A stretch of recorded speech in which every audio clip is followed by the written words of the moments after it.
Sa video na to mga boss ay bumili nga tayo ng DJI RS3 Mini. Ito yung gagamitin nating gimbal sa mga event natin. Ipapakita ko sa inyo syempre kung ano nga ba yung mga kasama niya pag binili nyo. And syempre mga boss, kung maganda ba siyang gamitin sa mga event tulad ng mga wedding, mga debut. At user-friendly ba siya lalong-lalo na sa mga newbie. So tapusin nyo lang itong video na ito dahil marami kayong matututunan sa video na ito. First, tingnan muna natin yung boxing nila.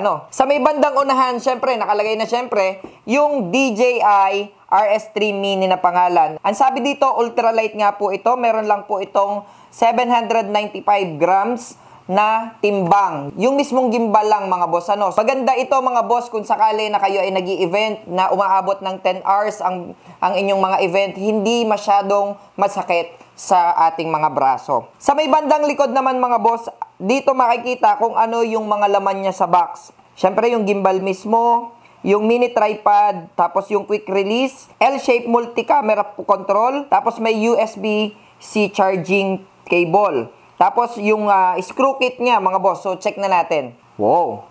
Naka-sealed pa So syempre manual, hindi siya mabigat talaga compare dun sa dati kong gamit. Ang gamit ko dating gimbal mga boss is yung AK2000 ng Feiyutech. Ito yun mga boss, compare natin yung laki, masyadong malaki yung Feiyutech. And mas mabigat compare dito. Set aside lang muna natin mga boss. Ito yung yung silica. Ewan ko kung para saan to. Yung mga screw. Tapos quick release plate mga boss. Tapos Type-C cable. Meron pang Type-C cable ulit. Siguro ito yung para mag-connect yung camera sa gimbal. Ayan. So, yung mini tripod stand niya, mga boss. Check natin. Plastic lang yung paa, pero yung mismong screw bakal. So, medyo mabigat din siya. So, yun lang yung kasama niya. Okay, siguro set aside muna natin lahat to mga boss. Balik lang natin sa box. So, ito na yung itsura ng mismong gimbal. Sinira ko na mga boss. May LED screen siya dito sa may bandang handle. May joystick din po siya. Meron siyang button ng manual. May button din po siya ng recording. Tapos meron din po siyang mount na nandito sa may bandang kaliwa ng gimbal. Meron din siyang scroll dito sa may unahan. Ito daw po ay para sa mga yaw o kaya naman yung zoom. Yan. Tapos dito meron din po siyang button dito sa may bandang unahan. Okay mga boss, bali nag second shoot tayo kasi lowbat yung ating gimbal na dumating. At the same time, medyo nahirapan tayo sa pagbabalance ng M50. Ang naging struggle ko sa pagbabalance mga boss gamit itong RS3 Mini, medyo mahirap yung roscas dito. Masikip. Hindi ko alam kung dahil bago or ganito talaga. As in, nagkaroon siya ng scratches. Tapos dito naman, sa ibang part niya, sa ibang pagbabalance, wala naman akong naging problema. Talagang dito lang sa part na to. Ginamit ko na rin siya sa event kaninang umaga. So, mas may papaliwanag ko sa inyo kung ano yung mga naging experience ko sa RS3 Mini na to. First, mga boss, buksan muna natin yung mismong gimbal. Okay, pagkabukas nitong gimbal ninyo,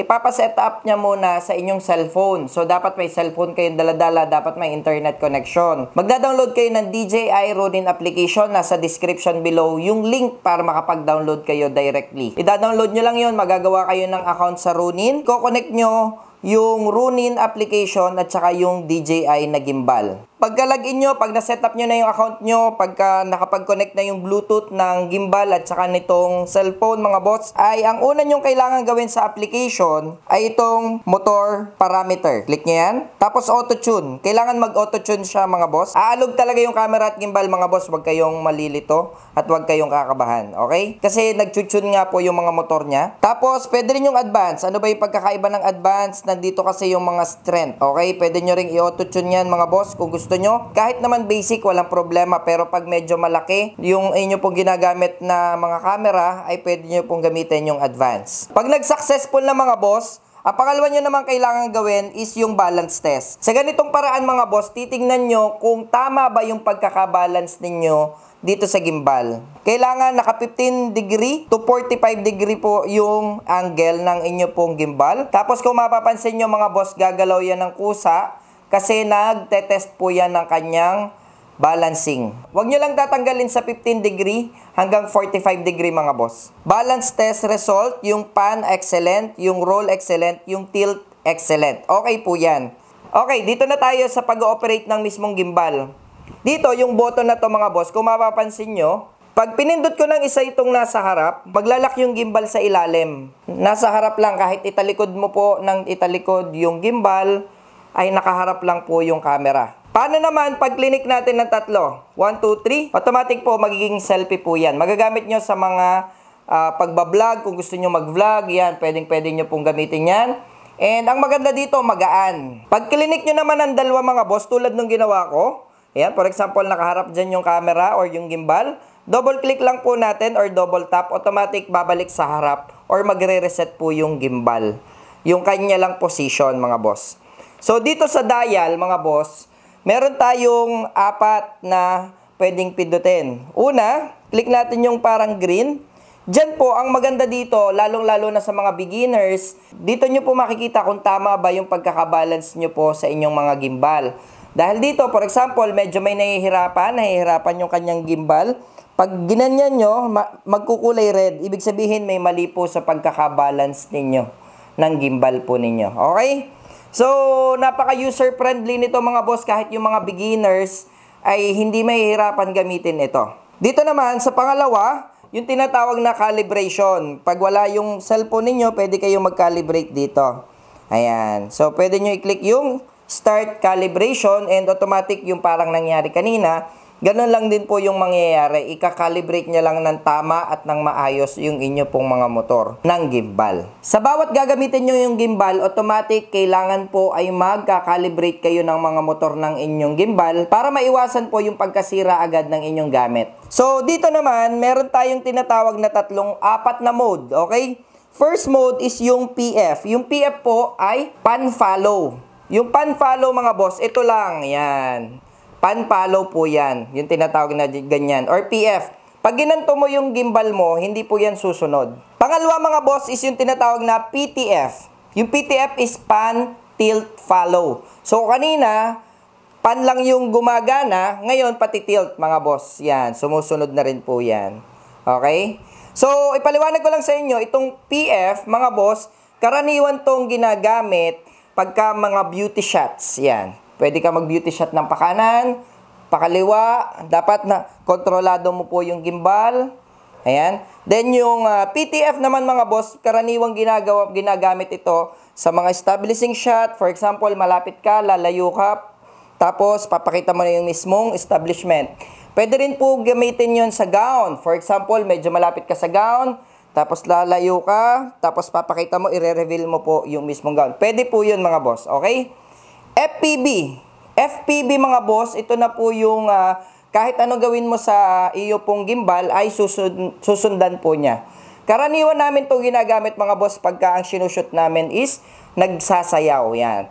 Yung mga ganitong shot, yan. Automatic po, ang ginagamit namin dyan is yung pong FPV. Para sumunod lahat and mas magandang tignan sa video.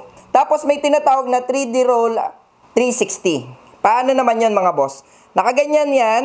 Then yung inyo pong joystick mga boss, pwede nyo gamitin. Pwede nyo pong paikutin yung camera. Ayan. Karaniwan tong ginagamit mga boss sa mga nagsasayaw. Yan. Pwede nyo gamitin yan. Pwede rin po yan sa gown at marami pang iba mga boss. Gagawa tayo ng video niyan regarding dyan mga boss. Tapos balik nyo lang ulit. Yan yung mga modes na pwede nyo gamitin dito sa RS3 Mini. So, pangalawa is yung follow speed. Depende kung gaano, for example, yung slow, medyo slow po yung pagsunod ng inyo pong gimbal. Medium. Pag medium, sumusunod agad siya. Yan. Depende sa inyo mga boss. Yung fast, ginagamit to sa mga action. Yun. Biglang gaganon, naharap agad doon, naharap dito, harap doon, harap dyan, harap dito. Yan. Pwede po yan. Doon na tayo sa kung kamusta gamitin itong RS3 Mini. First mga boss, dun sa payload niya, ang sabi kasi ng mga nakakausap ko, pwede siyang gamitin sa A7 III. Tapos may mga malalaking lens na pwedeng gamitin. Depende. Kung yung lens na gagamitin mo ay mga 50mm lang, pwede siya. Pero pag malalaking lens na po, hindi ko na may i-recommend ang RS3 Mini. Kasi po, masyadong malaki yung payload. Madaling maubos yung battery nito pag mataas yung payload. At the same time mga boss, dahil nga maliit siya, yung space ay medyo nakakabitin. So, ang aking kasing ginagamit dito ay itong aking Canon M50. Ito rin po yung pinang-video ko sa event. So far, wala naman ako naging masyadong problema sa payload. Ito, pag pinaltan ko ng 50mm, wala pa rin problema, kaya-kaya ng motor. Hindi po siya nagiging garalgal. So, nagagamit ko ng maayos sa event. Ang problema, yung screen nito. Yung screen mga boss, habang nag-ooperate ka, minsan napipindot ng kusa. Tapos pangalawa, patayin natin, pakita ko lang sa inyo. Itong part na to mga boss, pagka isinasara mo, tumatama po yung kabilang gimbal or yung kabilang arms niya dito sa nasa babang arm. Isa po sa nakikita ko yun na problema mga boss, baka hindi nyo napapansin. Baka madaling masira yung gamit pagka ganyan. Tapos yung lock niya mga boss, magagamit mo ng sobra-sobra. Ang ganda ng lock system nito. Wala akong naging problema.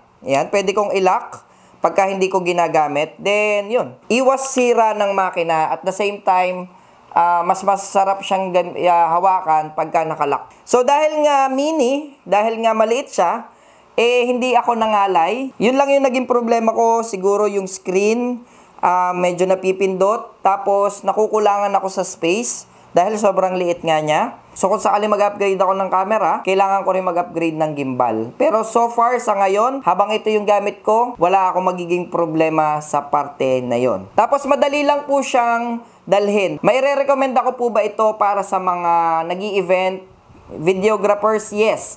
Kung ang gamit nyong camera is yung mga A6500 lang ng Sony, mga ganyan, yung magagaan, napakaganda nito, napaka-convenient. At the same time, ay napakagaan nga. Magagamit ba ito ng mga vlogger? Yes, napakaganda nito para sa mga vloggers at saka yung mga travel vloggers, mga ganyan. Napakaganda nito para sa inyo mga boss. So, yung sunod na video natin na gagawin dito, ay ipapakita ko sa inyo yung paggamit ng gimbal. Ano yung mga moves na pwede natin gamitin para magamit nyo sa next event po ninyo.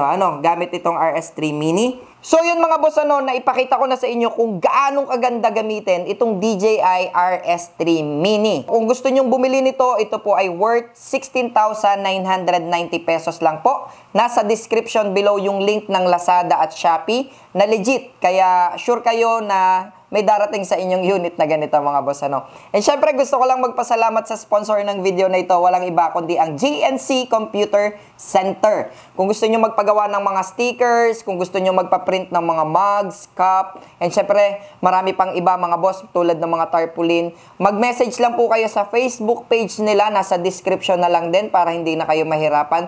Napakadali lang po sa kanila mag-avail ng serbisyo. Maraming salamat po ulit sa GNC Computer Center sa pag-sponsor po ng video na ito. Sa mga susunod na video, manghihiram tayo ng camera A7 III para matesting din natin kung kaya ba nitong RS3 Mini na to mga boss. Para syempre dun sa mga mas malalaki yung payload na ilalagay. Kung nakarating ka sa dulo ng video na to, maraming salamat. And kung gusto mo ng mga ganitong klaseng video, don't forget to click the subscribe button, ihit ang notification bell para updated sa mga videos na gagawin ko. Ako si Boss Will, magkita-kita ulit tayo sa susunod na video. Paalam!